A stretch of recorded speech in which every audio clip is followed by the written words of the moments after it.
सब लोगों का जो मंच पर है, और बहुत बहुत शुक्रिया जो महासम्मानित हमारे देश के संविधानवादी लोग मंच के नीचे हैं, उन्हीं से इस सभा की रौनक है। सभा में ये नहीं देखा जाता है कि मंच पर कितने लोग हैं, देखा जाता है कि मंच के सामने कितने लोग हैं। तो आप सब लोगों को जय भीम, जय संविधान, जय भीम, जय संविधान। शुक्रिया आप सब लोगों का जो मंच पर है, और बहुत बहुत शुक्रिया जो महासम्मानित हमारे देश के संविधानवादी लोग मंच के नीचे हैं, उन्हीं से इस सभा की रौनक है। सभा में ये नहीं देखा जाता है कि मंच पर कितने लोग हैं, देखा जाता है कि मंच के सामने कितने लोग हैं। तो आप सब लोगों को जय भीम, जय संविधान।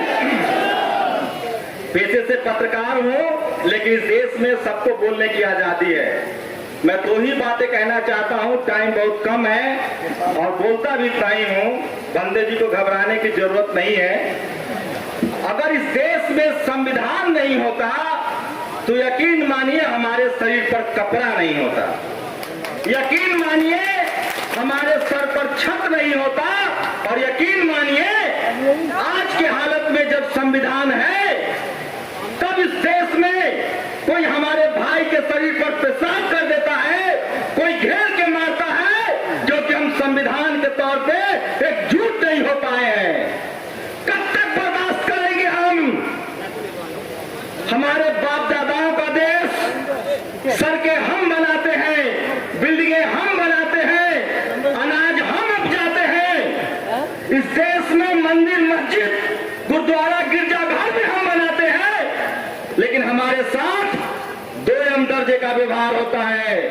क्या हम 2 दर्जे के नागरिक हैं? और इसकी वजह है कि इस देश का किसान, इस देश का मजदूर, इस देश का बहुजन समाज, इस देश का किसान, Jat, Gurjar, Patel, Maratha, SC, ST, OBC, अल्पसंख्यक समाज और गरीब तबका, उसका बेटा सिर्फ मजदूरी करते रह गया है।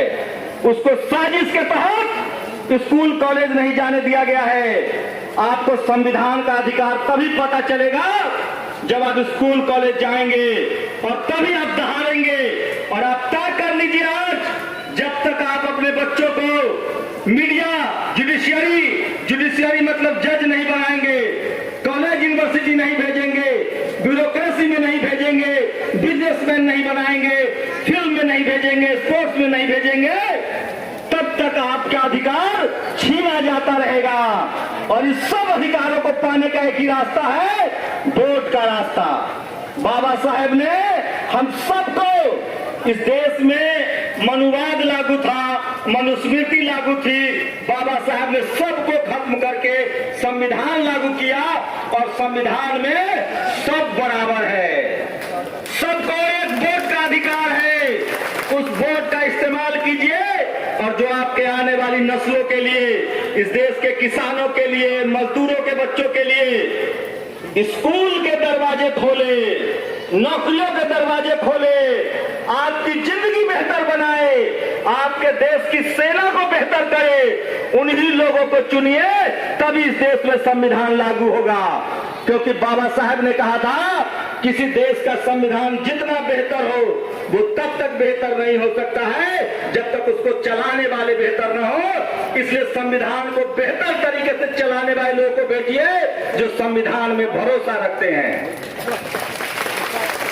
और यकीन मानिए, 21वीं सदी का दौर है, विज्ञान है, सबके हाथ में मोबाइल है, कोई किस्मत बदलने नहीं आएगा, कोई गरीबी दूर करने नहीं आएगा। हमारे जैसे लोग जो भाषण दे रहे हैं, वो भी आपकी समस्या का दूर नहीं करेंगे।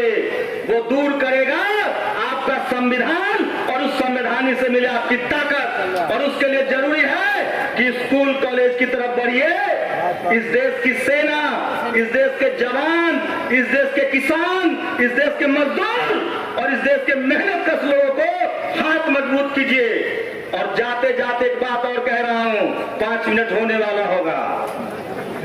इस देश में सबसे ज्यादा वही राज करता है जिसको मुंह चलाना आता है, लंबी लंबी बातें करना जानता है। इसलिए कह रहा हूं, बोलना सीखिए, लिखना सीखिए, पढ़ना सीखिए।